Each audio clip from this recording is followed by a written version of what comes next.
The route of synthesis described in this paper provides a way to produce a new polymeric material specifically designed for molecular recycling, which is a way of chemical recycling.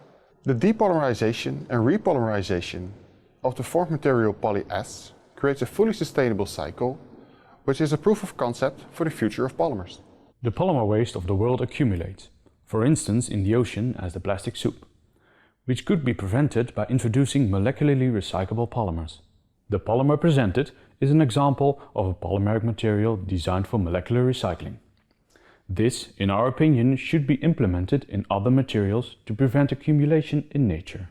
The Green-Knoevenagel reaction and subsequent steps have been designed for and by our undergraduate students, so a certain robustness is already implemented in these reaction steps.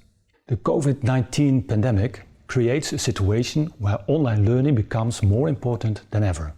Visualization of these experiments helps us and others to deepen practical chemical education.